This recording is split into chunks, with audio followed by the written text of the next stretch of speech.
વસ્તુ આ ઘટના રહી ને એ કોઈ તમારે એકલા નથી, ઘણા બધાની ઘટના આવી છે. ઘરે ઘરે અત્યારે આ જ પ્રોબ્લેમ છે કે દીકરી આવ્યા તરત જુદું માગ, તમારા ઘરનું કોઈ મને પોહાવું જોઈએ નહીં, હું ડોશીનું કામ ના કરું, તમારા મમ્મી પપ્પાનું કામ ના કરું, એમના કપડાં ના ધોઉં, તમારી નણંદ તો આવી જ ના જોઈએ. આવું કંઈ એક જગ્યાએ નથી, ઘણી જગ્યાએ ભાઈ આખરે જુદા રહેવા જતા જ.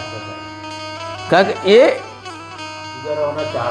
એક વાત તમને કહું કે સંસ્કારી હગું શું કામ ગોતતા હોય બધા અમીરભાઈ, કે જેનું પિયર જેનું હગું તમે જ્યાં હગું બાંધો છો ને એનામાં સંસ્કાર હશે ને અમીરભાઈ, તો એ સંસ્કારની દીકરીમાં ઉતરશે અને એ દીકરીના સંસ્કાર તમારા ઘરમાં ઉતરે તો ઘર સારું ચાલે.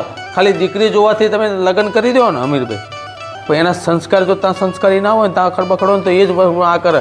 અને જો દીકરી પિયરનું રિમોટ લઈને આવે ઘરે તો સમજી લો તમારે મીર પડે નહીં, કારણ કે ત્યાં પિયરના રિમોટથી ચાલતી હોય, ત્યાં જે બટન દબાવો એવી એક્શન આ થાય. હા જે ફોન થાય, મારી સાસુ મને આવ્યા તે મને ઢગલો લુગડા આપી દીધા, મારે બીજું કામ નથી, આવું કરો.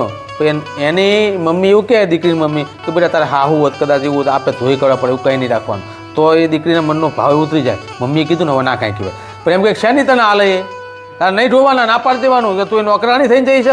એટલે એ જ શબ્દ પાછા અહીં કહે એટલે અહીં પાછું બધું ઊભી રહો થાય. આ જ વસ્તુ છે અમીરભાઈ, બીજું કાંઈ જ નથી. દીકરી જ્યારે તમને પ્રશ્ન કરે તમારી અમીરભાઈ, અને ત્યારે દીકરી એમ કે બેટા આ તારે બેઠવું પડે ને તારે જ કરવાનું છે ને, તું અમારા કપડાં હોય તું ના ધો, મમ્મી તમારે ધોઈ દો, તો એ તારા મા બાપ તારે ધોવા પડે બેટા, ચિંતા નહીં કરવાની, એવું નહીં રાખવાનું, તારા મા બાપ એ જ છે તારે હાચવવાનું. તો દીકરી 100% એનો મગજનો જે ઉભરો રહ્યો ને એ શાંત થઈ જશે અને સારી રીતે એને સાસુને બોલાવશે. પણ આ તો જીદ હાજર ભડાકાત કરવાના હોય અમીરભાઈ, રોજ હાજર ટેવું હોય બધાને અમીરભાઈ.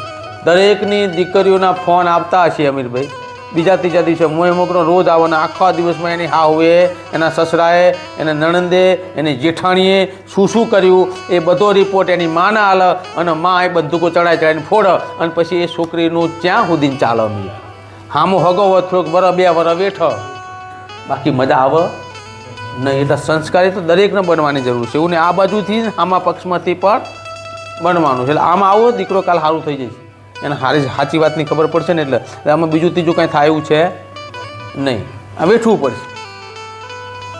બરાબર, આ દરેકના ઘરે ઘરે છે અમીરભાઈ, કોને કહેવાનું, તમે કહો છો અમુક કહેતા નથી, સ્વીકાર લે, કારણ કે શીખોતાના સાનિધ્યમાં બેઠા હોય અને આ પ્રશ્ન કરવાનો ઉચિત ના લાગતો હોય, વેઠી લેતા હોય. એટલે આ બધું આવું છે બેટા. રામ બોલો શ્રીવાણ.